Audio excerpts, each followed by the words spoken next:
hasil tugas PPKN kami dengan judul Ancaman Bidang Pertahanan dan Keamanan. Dan dimulai dengan apa mulai?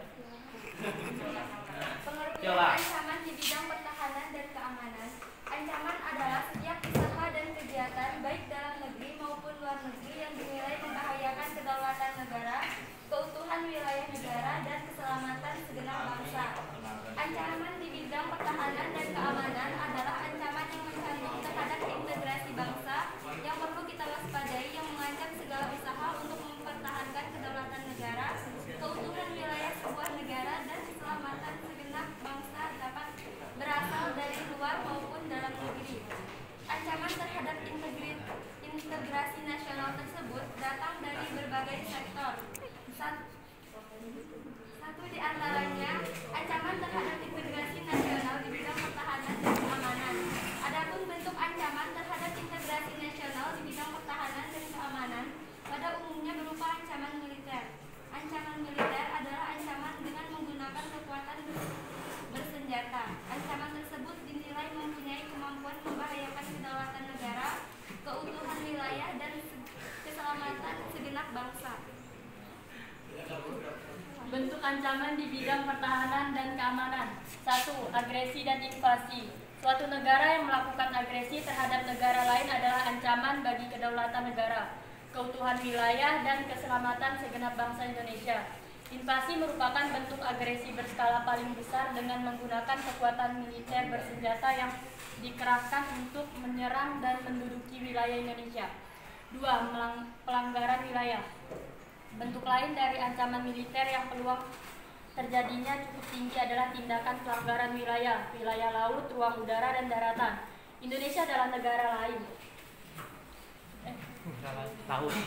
Konsekuensi Indonesia yang memiliki wilayah yang sangat luas dan terbuka berpotensi terjadi pelanggaran wilayah.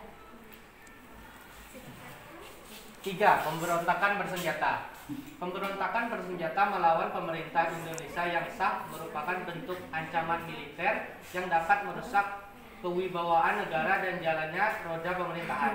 Beberapa gerakan radikal di Indonesia antara lain 1. DI atau TII, 2. TRRI, 3. Permesta, 4. Pemberontakan, 5. PKI Madiun, 6. G30S atau PKI. 4. Sabotase dan spionase. Indonesia merupakan sejumlah objek vital nasional dan instalasi strategis yang rawan terhadap aksi sabotase sehingga harus dilindungi oleh segenap bangsa. Kegiatan spionase dilakukan oleh agen-agen rahasia dalam mencari dan mendapatkan rahasia pertahanan suatu negara dari negara lain. 5. Aksi teror.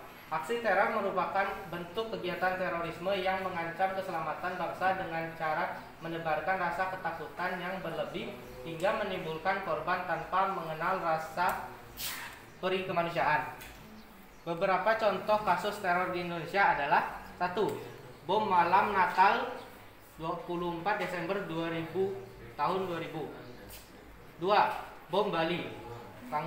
Bom Bali 1 tanggal 12 Oktober 2002. 3. Bom Marriott tanggal 5 Agustus 2003. 4. Bom Bali 2 tanggal 1 Oktober 2005. 6. Bom Solo tanggal 25 September 2011. 7.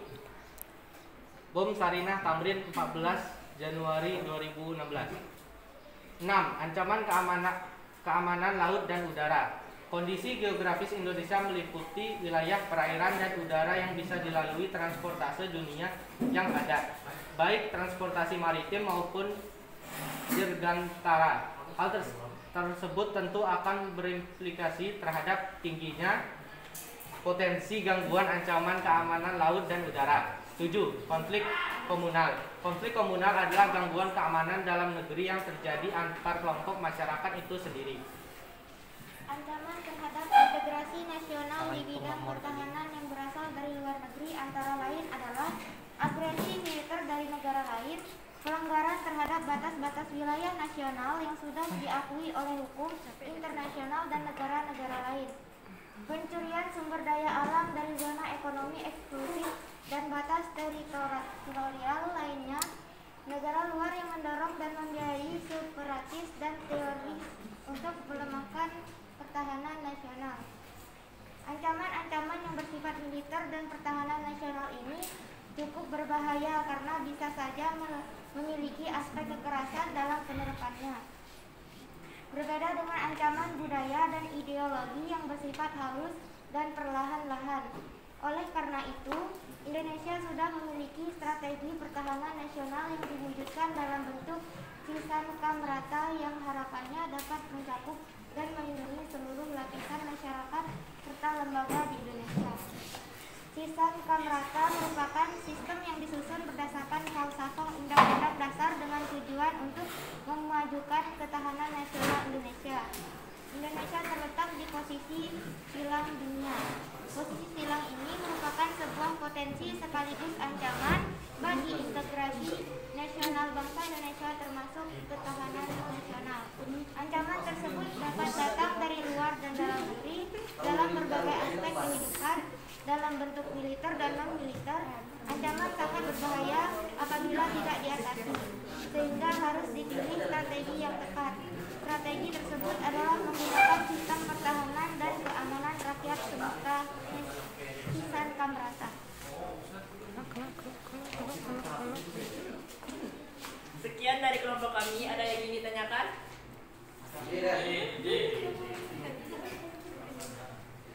Assalamualaikum warahmatullahi wabarakatuh. Waalaikumsalam warahmatullahi wabarakatuh. Perkenalkan, nama saya Zalana Nabila. Saya dari kelompok B ingin bertanya. Seperti yang sudah disebutkan Salwa Amalia, pengertian invasi adalah angkatan bersenjata suatu negara yang memasuki atau menduduki daerah yang dikuasai oleh suatu negara lain dengan tujuan menguasai daerah tersebut atau mengubah pemerintahan yang berkuasa di daerah tersebut. Nah, saya ingin bertanya, bentuk atau contoh dari invasi sendiri yang sudah disebutkan oleh kelompok 5 dari bidang pertahanan dan keamanan itu apa? Ya, baiklah, pertanyaan yang bagus. Baik, contoh dari invasi di bidang invasi untuk bidang pertahanan dan keamanan adalah sedang berlangsung pada saat ini, yaitu pada keadaan Rusia dan Ukraina. Baiklah, sekian, terima kasih. Baiklah, apakah masih ada pertanyaan lagi dari teman-teman?